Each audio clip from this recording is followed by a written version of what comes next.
오늘 함께 나누실 하나님 말씀은 로마서 6장 1절에서 11절까지입니다. 저와 여러분이 한 절씩 교대로 읽으시겠습니다. 그런즉 우리가 무슨 말을 하리요? 은혜를 더하게 하려고 죄에 거하겠느냐? 그럴 수 없느니라. 죄에 대하여 죽은 우리가 어찌 그 가운데 더 살리요? 무릇 그리스도 예수와 합하여 세례를 받은 우리는 그의 죽으심과 합하여 세례를 받은 줄을 알지 못하느냐? 그러므로 우리가 그의 죽으심과 합하여 세례를 받음으로 그와 함께 장사되었나니 이는 아버지의 영광으로 말미암아 그리스도를 죽은 자 가운데서 살리심과 같이 우리로 또한 새 생명 가운데서 행하게 하려 함이라. 만일 우리가 그의 죽으심과 같은 모양으로 연합한 자가 되었으면 또한 그의 부활과 같은 모양으로 연합한 자도 되리라. 우리가 알거니와 우리의 옛사람이 예수와 함께 십자가에 못 박힌 것은 죄의 종 죽어 다시는 우리가 죄에게 종 노릇하지 아니하려 함이니 이는 죽은 자가 죄에서 벗어나 의롭다 하심을 얻었음이라. 만일 우리가 그리스도와 함께 죽었으면 또한 그와 함께 살 줄을 믿노니 이는 그리스도께서 죽은 자 가운데서 살아나셨음에 다시 죽지 아니하시고 사망이 다시 그를 주장하지 못할 줄을 알미로라. 그가 죽으심은 죄에 대하여 단번에 죽으심이요 그가 살아계심은 하나님께 대하여 살아계심이나 함께 있습니다. 이와 같이 너희도 너희 자신을 죄에 대하여는 죽은 자요 그리스도 예수 안에서 하나님께 대하여는 살아있는 자로 여길지어다. 아멘. 오늘 우리에게 주시는 하나님의 말씀입니다.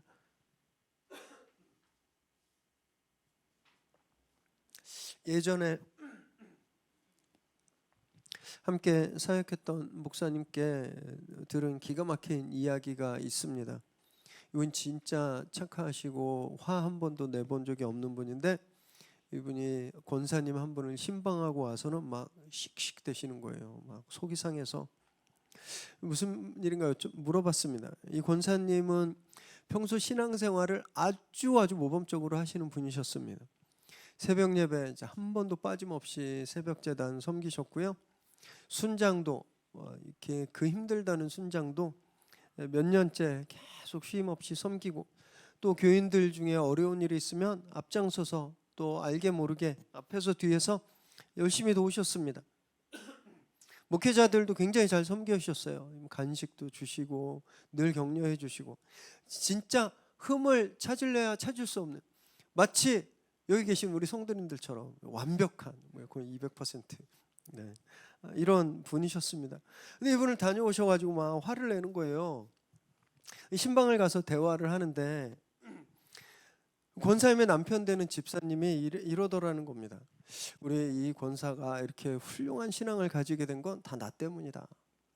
내가 젊을 때부터 술 먹고 도박하고 집에서 막 못 살게 굴고 내가 이렇게 환난을 줘서 연단을 줘서 이 권사가 이렇게 훌륭한 신앙인이 됐으니까 나한테 고마워해야 된다 이렇게 얘기를 했다라는 거예요.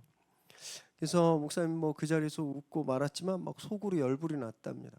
아니 지가 못되게 굴어놓고서 누구한테 고맙게 여기냐고. 여러분들 동의할 수 있나요? 그 집사님께 감사하는 마음이 생기세요? 신앙이 깊어지기 위해서 지금 옆에 있는 그 배우자가 도박하고 음주하고 이렇게 못된 사람이 되길 원하는 분이 계신가요? 아무도 없죠. 아무도 없습니다. 이것과 비슷한 어이없는 주장이 또 하나 있어요. 일본 제국주의 때문에 우리나라가 잘 살게 됐다. 이런 이야기입니다. 이른바 식민지 근대화론인데요. 제 중학교 때 국사 선생님이 그런 얘기를 하셨어요. 영국이 지배했던 나라들은 다 후진국 신세를 모면하고 있는데 일본이 지배한 우리나라는 근대화를 이루고 잘 살게 되었다. 이렇게 이야기를 하는 겁니다. 저 어렸을 때지만 진짜 동의하기 어려웠습니다. 총칼로 압박하고 막 유관순 누나, 안중근 선생님 이런 분들 독립운동가들을 죽이고 신사참배를 강요해서 한국교회를 우상숭배하게 만들고 주기철 목사님 같은 순교자를 순교시키고 그 덕분에 우리나라가 근대화되고 잘 살게 되었으니까 고마워해야 되는 일인가요? 만약에 미래, 그럴 일은 없겠지만 미래 다시 한번 우리나라 쳐들어와서 어린아이들 강제노동으로 끌고 가고 젊은 자매들 성노예로 끌고 가면 우리나라 그것 때문에 더 좋아질 거니까 고마워해야 될까요? 말도 안 되는 소리죠. 성경적으로 이야기하면 이런 겁니다. 유대교 지도자들과 로마 정권이 예수님을 십자가에 죽였잖아요. 그래서 우리가 구원을 얻게 됐으니까 우리는 대제사장과 로마 황제에게 감사해야 된다. 이렇게 제가 주장하면 어떠시겠습니까? 또는 가룟 유다가 주님을 배신해서 팔아서 십자가 사건이 일어났으니까 우리는 가룟 유다에게 감사해야 됩니다. 가룟 유다를 성자처럼 이렇게 천주교에 보면 세인트들이 있잖아요. 성 가룟 유다 이렇게 해서 가룟 유다를 섬겨야 됩니다. 이렇게 이야기한다면 이미 2단 정도가 아닌 겁니다. 사단 나는 거예요. 네. 농담했는데 네, 반응이 더워서 그런지 늦으시는 것 같아요. 궤변이죠. 정신 나간 이야기입니다. 죄는 죄예요. 그 죄의 결과로 아무리 선한 것들이 만들어진다 하더라도요, 절대 정당화될 수 없습니다. 죄는 반드시 심판받는 거예요. 그 죄 때문에 어떤 좋은 일이 일어났더라도 그 죄에게 감사할 수는 없는 겁니다. 그런데도 바울 시대에 그런 이야기를 하는 사람들이 있었습니다. 바울이 지난 본문에서 이렇게 얘기했죠. 아담이라는 대표 선수 때문에 모든 사람이 다 죽었다. 그래서 죄가 이 땅에 만연하게 되었다. 죄가 없는 곳이 없게 되었다라는 거예요.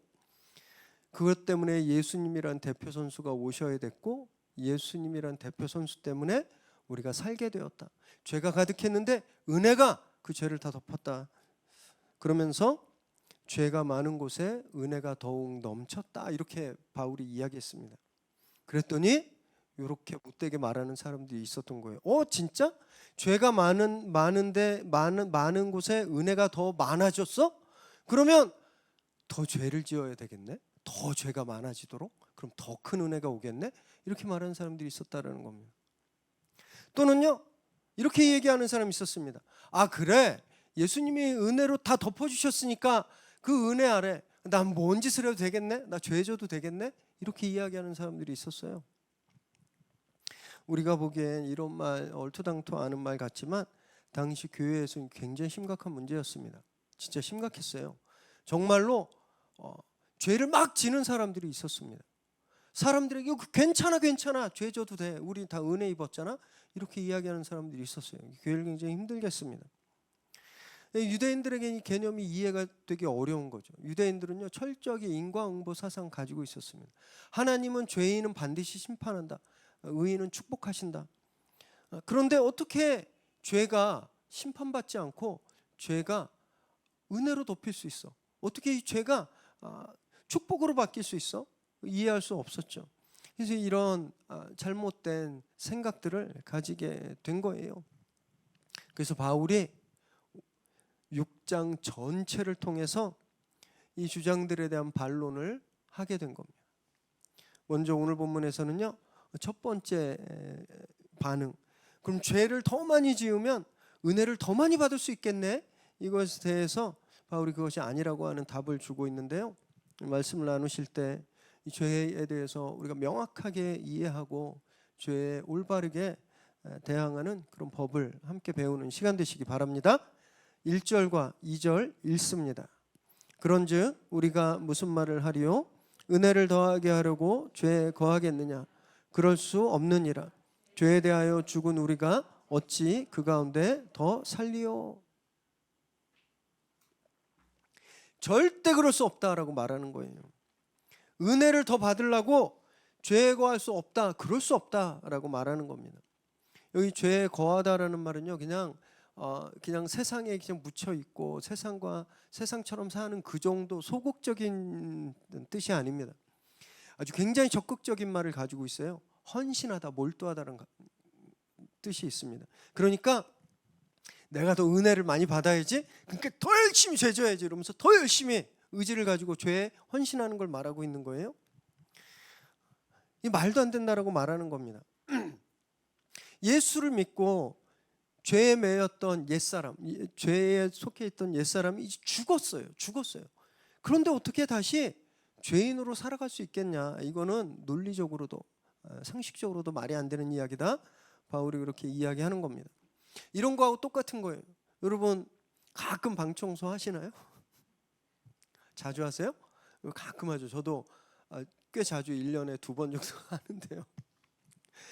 너무 기분이 좋아요. 막 이렇게 막 여기저기 흩어져 있는 책들 다 정리해서 꽂아놓고 막 이 책상에 꺼내놓고 집어넣지 않은 것들 다 놓고 백큐으로 책상 다 청소하고 밑에 진짜 먼지가 뭉쳐 있어요. 그런 먼지들 다 빼고 물걸레질 딱 하면 진짜 너무 기분이 좋아요. 반짝반짝. 청소하면 기분이 이렇게 좋구나. 그래서 제가 다시 쓰레기를 방에 확 뿌려요. 그 기분을 느끼기 위해서. 그런 사람 계세요? 없죠. 밖에 하루 종일 돌아다니고 막 마스크에 때가 낄 정도로 밖에 하루 종일 돌아다니고 집에 와서 샤워를 샥 하면 좀 리프레시해지는 것 같죠. 막 깨어나는 것 같고 너무 깨끗해. 이렇게 씻으면 기분이 이렇게 상쾌해지는구나. 그래서 바로 가서 흙탕물에 또 뒹구는 분 계시나요? 없죠. 여러분 방 청소하고 샤워하면 어떻게 해요? 될 수 있으면 더러운 거 안 만지잖아요. 최소한 2, 3일은 그 책상이 안 더러워지게 하려고 많이 노력하시잖아요. 그런 거예요. 우리가 예수를 믿어서 죄가 끊어지고 이제 죄에서 멀어졌으면, 이 죄를 안 지면 최소한 우리는 더 이상 죄가 틈타지 않으려고 노력하지 않겠느냐. 그런데 그러지 않고 어떻게 그 은혜를 위해서 더 죄 짓는단 말이냐, 이 말을 하고 있는 겁니다. 이게 바울이 여기서 이야기하는 우리가 죄에 대하여 죽었다라는 말이에요. 근데 이 말씀은요, 우리가 예수 믿는 순간 우리가 죄에서 완전히 해방되어서 죄와 완전히 상관없는 천사가 된다는 말 절대 아닙니다. 구원파에서만 그렇게 이야기해요. 구원파는 계속 말씀드리지만 몇 월 며칠 몇 시 몇 분 몇 초에 구원 딱 얻었다? 그럼 그 이후로는 죄가 하나도 없다라고 이야기합니다. 그 이후로는 모든 생각들이 죄된 생각도 하나도 없다라고 말해요. 성경을 너무너무 잘못 읽는 겁니다. 혹시 만약에 누가 교회 다니세요? 그러면 이런 거 아세요? 막 이러면서 구원받은 시간 구원 죄에 대해서 막 집요하게 물으면 대화하지 마십시오. 대화가 안 돼요. 그 사람들이랑 그냥 이 구원파구나 이러고 딱 끊으시기 바랍니다. 우리가 그렇지 않다는 걸 경험하고 있어요. 구원받은 후에도 우리 안에 얼마나 많은 세상 욕심이 있습니까? 우리 그 욕심에 끌려 살기도 많이 했잖아요. 달라진 게 있다라는 겁니다. 우리가 죄에서 완전히 죄와 완전히 상관없는 삶을 사는 게 아니라 우리는 그냥 비슷한 삶을 살지만 비포와 애프터가 완전히 나뉘는데, 비포는 뭐냐 하면요, 옛날에는 죄가 죄인 줄 몰랐다라는 거예요. 심지어 죄를 즐겼다는 겁니다. 죄 지는 게 너무 즐거웠어요. 양심의 가책도 하나도 없었어요. 죄에 완전히 지배당해서. 그런데 이제 예수님을 믿으니까 달라진 게 있죠. 죄 지으면 이게 죄인 줄 아는 거예요. 양심에 찔림이 와요. 그래서 옛날에는 안 했는데 이젠 뭐예요? 우리가 회개하는 거죠. 하나님 앞에 회개하는 겁니다. 또 같은 잘못을 저지러도 눈물을 흘리면서 회개하는 거예요. 그리고 이 죄에 대항하기 위해서 최대한 노력하죠.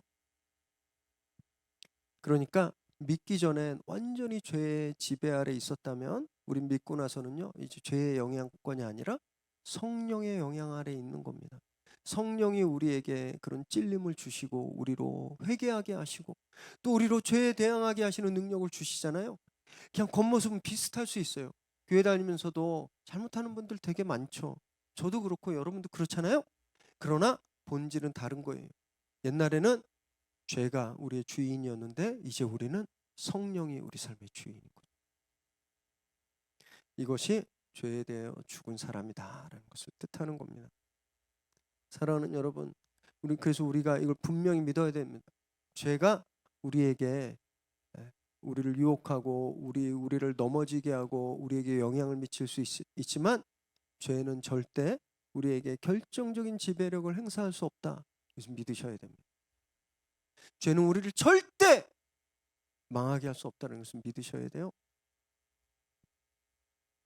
그래서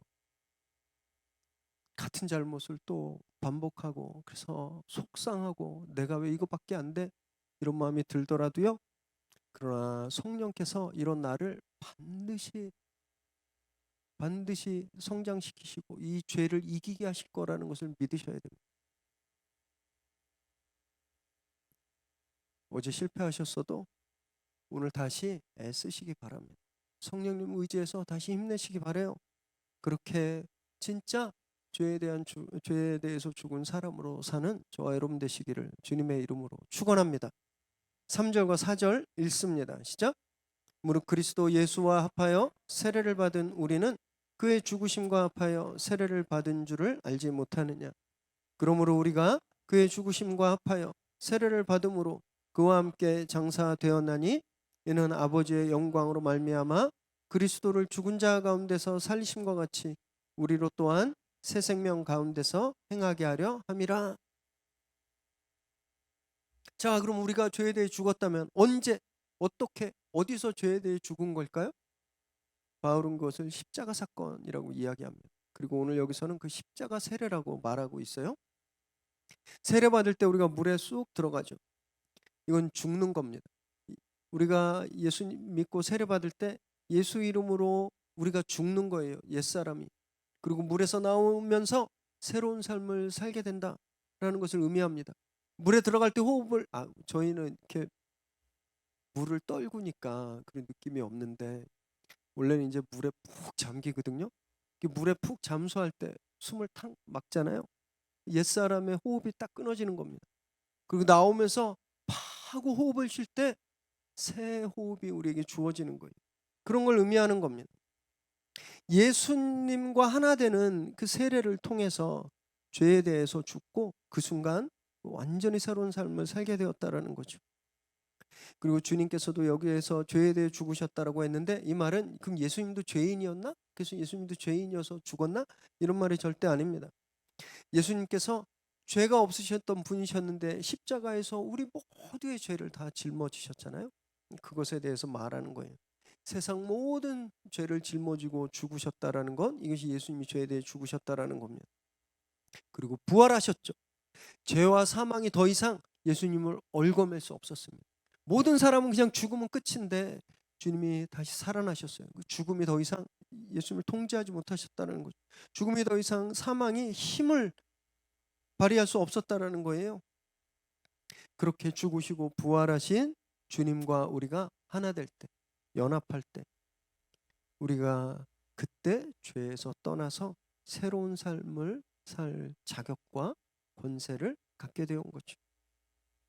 이런 의미로 본다면 예수님과 함께 되는 세례는요, 죄에 대해서는 장례식 같은 겁니다. 그리고 하나님과 교회에 대해서는 잔치죠. 예를 들면 무슨 백일 잔치 같은 겁니다. 내가 새롭게 되었다는 것을 드러내는 그런 페스티벌인 거예요. 그래서 우리는요, 이런 말 하시면 안 됩니다. 나 원래 그런 사람이었구나. 나 원래 이런 사람이야. 이런 말 절대 하시면 안 돼요. 원래 그런 사람은 죽은 겁니다. 계속 우리 연약한 부분이 있거든요. 몸도 그렇잖아요. 저는 유전적으로 이 기관지가 굉장히 약합니다. 호흡기 쪽에. 그래서 감기가 올 때 여기 제일 먼저 와요. 컨디션이 안 좋으면 제일 먼저 목이 쉬고요. 계속 그래요. 회복 때도 똑같이 그렇습니다. 우리 몸도 그런 약점이 있는 것처럼 우리 죄에 그런 약점이 있습니다. 내가 이겨보려고 해도 잘 이겨지지 않는 부분이 있어요. 그래서 같은 잘못, 같은 실수를 계속 반복하는 거예요. 그러다 보니까 이렇게 생각할 수 있는 거예요. 난 안 되는구나. 어쩔 수 없구나. 나 그냥 원래 이런 사람이구나. 이렇게 생각될 수 있는데 여러분 이건 사실이 아닙니다. 원래 그랬던 사람은 예수님과 함께 십자가 못 박혀 죽었어요. 우린 이제 원래 그런 사람이 아니라 새 사람이 된 겁니다. 이제는요, 넘어지기도 하지만 주님과 동행하는 사람만 있는 거예요. 여기 보면 행하게 하다라고 되어 있잖아요. 4절 마지막에 행하게 하다. 이게 무슨 뜻이냐면 걸어가다라는 거예요. 이제 우리가 생명 가운데 걸어가는 겁니다. 예수 그리스도와 걸어가는 거예요. 원래 그랬던 사람은 죽고 이제 어떤 사람만 남았냐? 예수님과 걸어가는 사람만 남았다라는 겁니다. 이게 되게 중요한데요. 예수를 믿는다고 우리의 약점이 완전히 사라지고 180도 변해서 옛날에 넘어지고 상처받던 그 약한 점이 갑자기 없어져서 무슨 아이언맨처럼 쉴드를 다 입어서 아무리 때려도 안 아프고 그렇게 되지, 절대 그렇게 되는 거 아닙니다. 걸어간다 그랬잖아요. 걸어가면서 넘어지기도 하는 거예요. 걸어가면서 삐끗하기도 하는 겁니다. 그래도 걸어가는 거예요. 구원을 얻는 건 스테이터스가 한순간에 바뀌는 것이 아니라 프로세스라는 겁니다. 예수님과 한 걸음 한 걸음 걸어가는 거예요. 10걸음 가다가 우리 연약하니까 삐끗해서 쿵 하고 넘어지기도 하는데 다시 예수님 손잡고 일어나서 또 가는 거예요. 그래서 넘어졌을 때 나 원래 이런 사람이구나 이렇게 절대 생각하지 마십시오. 나 다시 일어나서 걸어야 되겠다 이렇게 생각하시기 바랍니다. 성령께서 그 일을 돕기 위해서 우리와 함께 하시는 거예요. 포기하지 않고 날마다 주님 손 붙들고 이 생명의 길을 걷는 저와 여러분 되시기를 주님의 이름으로 축원합니다. 6절과 7절 읽습니다. 시작. 우리가 알거니와 우리의 옛사람이 예수와 함께 십자가에 못 박힌 것은 죄의 몸이 죽어 다시는 우리가 죄에게 종노릇하지 아니하려 함이니 이는 죽은 자가 죄에서 벗어나 의롭다 하심을 얻었음이라. 그래서 우리가 더 이상 죄의 권세, 이 죄의 파워에 얽매이지 않는 이유는 그렇게 아담에게 속했던 옛사람이 십자가에 못 박혀서 예수님과 함께 죽었기 때문이다라는 거예요. 여러분, 그 법에도 제가 이름은 잘 모르지만요. 막 이 범인을 조사하다가 이 범인이 죽잖아요. 그럼 더 이상 조사를 할 수가 없대요. 무슨 기소가 뭐 하여튼 뭐 나중에 법을 잘 아시는 분들이 말씀해 주세요. 더 이상 추궁할 대상이 없어지니까 진행을 못 하는 거예요. 그래서 수사도 끝나고 기소를 할 수도 없다고 하거든요. 이거 마찬가지죠. 죄가 너 죄인이야, 너 죄인이야, 너는 죽을 수밖에 없어. 막 그렇게 우리를 얽어매고 우리를 죄의 영향력을 막 뒀는데 그 사람이 예수 십자가에서 죽어버린 거예요. 죄가 더 이상 우리를 기소할 수 있을까요? 없는 거죠. 우리에게 더 이상 영향력을 끼칠 수 없는 겁니다. 그 사람이 죽었기 때문에.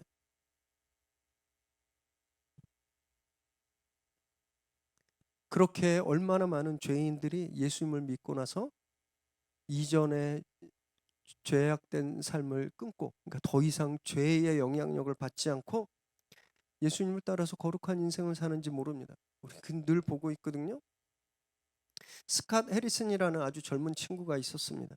뉴욕 맨하탄의 큰 나이트클럽에서 삐끼보다는 좀 높고 매니저보다는 좀 낮은 프로듀서 하고 있었어요. 사람들 데리고 오고 커미션 이렇게 받고 또 이 파티들을 이 클럽을 또 이렇게 PD 프로듀싱하는 돈을 엄청 많이 벌었습니다. 술과 마약에 아주 찌들어 살았어요. 엑스타시, LSD 막 마시고 그러다가 이 약물 중독도 극도의 불안감 때문에 너무너무 정상 생활을 하기 어려웠습니다. 그래서 그가 재활의 일종으로 2004년도에 한 기독교 자선 단체에서 봉사를 하다가 예수님을 영접하게 됐어요.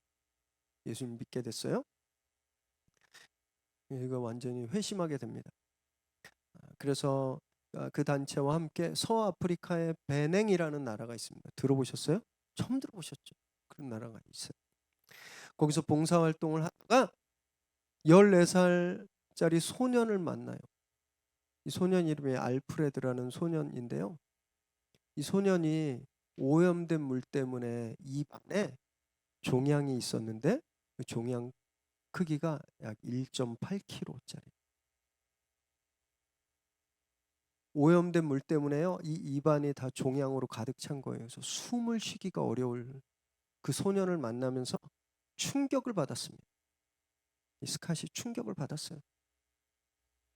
그래서 내가 이 아이들을 위해서 이 아이들에게 깨끗한 물을 주는 거 내가 이게 내 사명으로 삼아야 되겠다. 이게 예수님이 나에게 시키신 일이라는 그런 확신을 받았습니다.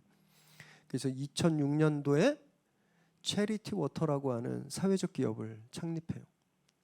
그래서 굉장히 클럽의 매니저 할 때 배웠던 기술 같아요.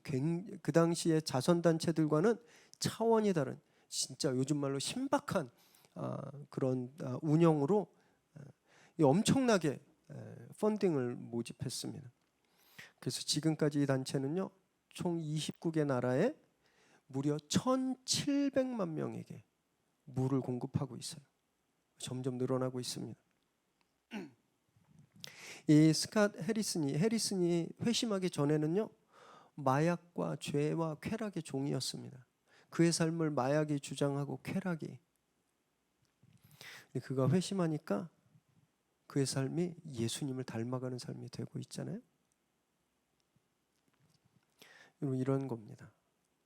이 예수를 만난다는 거예요. 이게 새 생명을 얻었다라는 겁니다. 저와 여러분도 똑같습니다. 아니 왜요? 저는 그런 드라마틱한 삶의 변화도 없었고 이 해리슨처럼 무슨 그 위대한 기업을 만들어서 크게 사회에 이바지한 것도 없는데 어떻게 제가 똑같아요? 이렇게 생각할 수 있지만요, 똑같습니다. 예수 이름으로 내 옛사람이 죽고 새 생명을 얻은 건 똑같습니다. 저와 여러분이 그렇게 새롭게 얻은 삶을 살고 있는 거예요.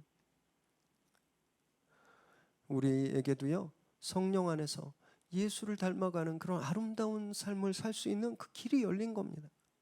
그 길을 저와 여러분이 계속 걷고 있는 거예요. 그래서 자기 자신이 비참해질 때마다, 자기 자신에게 의심이 들 때마다, 또는 지금 상황과 환경과 모든 구조 속에서 진짜 내가 아무것도 할 수 없다는 그런 좌절감과 그런 절망감이 있을 때 꼭 기억하시기 바랍니다. 나는 새로운 존재다. 나는 성령께서 힘주시는 존재다. 그래서 꼭 기억하시기 바랍니다. 그래서 주님과 함께 한 걸음 한 걸음 걸어가실 때 그 문제들, 그 상황들 성령께서 역전시켜 주실 줄 믿으시기 바랍니다. 10절과 11절 읽습니다. 시작.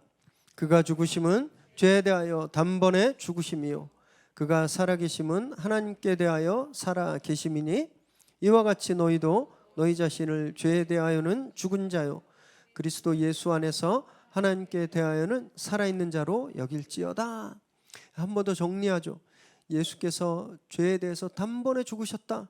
그리고 하나님 앞에서는 살아계신다 라고 정리합니다. 여기 예수님이 죽으심을 단번이라고 말한 건 once라는 걸 강조하기 위함입니다. 한 번, 단 한 번, 두 번도 아니고 단 한 번에 이걸 강조하는 거예요. 과거에는요, 짐승이 어마어마하게 죽어야 됐습니다. 하나님 앞에 죄를 용서받기 위해서 계속 죽어야 됐어요. 그리고 한 번으로 끝나는 게 아니었어요. 계속 끝없이 계속 짐승을 죽이고 제사를 드려야 됐는데 예수님의 십자가 사건은요, 두 번도 필요 없는 사건, 단 한 번, 단 한 번으로 죄를 끝냈다라고 말하고 있는 겁니다. 그래서 부활하셔서 두 번 죽지 않으시는 거죠. 영원히 살아계시는 거죠. 그러면서 바울이 이 편지를 읽는 사람들, 이 당시에는 로마에 있는 교인들, 그리고 우리들도 주님과 같이 죽고 주님과 같이 살아라 이렇게 부탁하는 거죠. 우리가 그런 존재라는 거예요. 그래서 고린도후서에서 이렇게 말씀하고 있는데요. 고린도후서 5장 17절 읽습니다. 시작. 그런즉 누구든지 그리스도 안에 있으면 새로운 피조물이라 이전 것은 지났으니 보라 새 것이 되었도다. 옆에 계신 분들 한번 봐주세요. 새 것입니다. 인사해 주십시오. 당신은 뉴빙입니다. 인사해 주십시오. 여러분, 저와 여러분이 새 사람입니다. 이것이 하나님이 우리를 보시는 관점이에요. 내가 나를 보면 새 것 같지 않아요.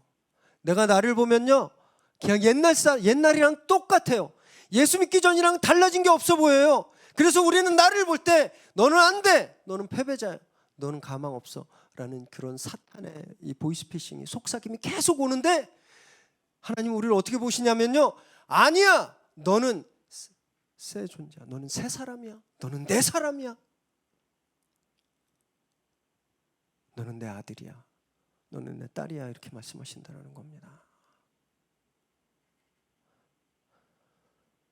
하나님의 시각으로 자신을 바라보시기 바랍니다. 또 나아가서 그 하나님의 시선으로 옆에 있는 형제 자매를 보시기 바래요. 내 시선으로 보면 저 사람 아직 멀었어요. 교회를 그렇게 다니는데 저거밖에 안 돼. 내 시선으로 보면 저 사람은 흠이 한두 개가 아니에요. 내 시선으로 보면 저 사람 가까이 하지 못할 사람이에요. 하나님의 시선으로 보면 달라지는 거죠. 이분 완전 다른 사람이에요. 이분 완전히 다른 존재인 거예요.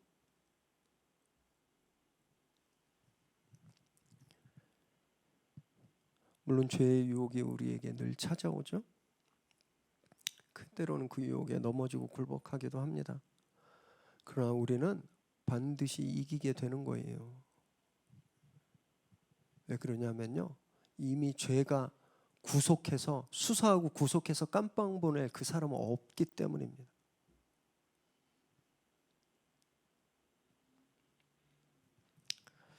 사랑하는 여러분, 그래서 날마다 죄에 대해 죽고 하나님을 위해 사는 저와 여러분 되시기 바랍니다. 내 모습, 성격, 내 의지로 어려워요. 나는 못합니다. 나는 할 수 없어요. 그러나 성령은 하실 수 있음을 믿으시기 바랍니다. 그래서 주님이 우리에게 성령을 주셨어요. 날마다 성령님을 의지하셔서 그리스도 안에서 그리스도와 함께 죽고 그리스도와 함께 살아가는 저와 여러분 되시기를 주님의 이름으로 축원합니다.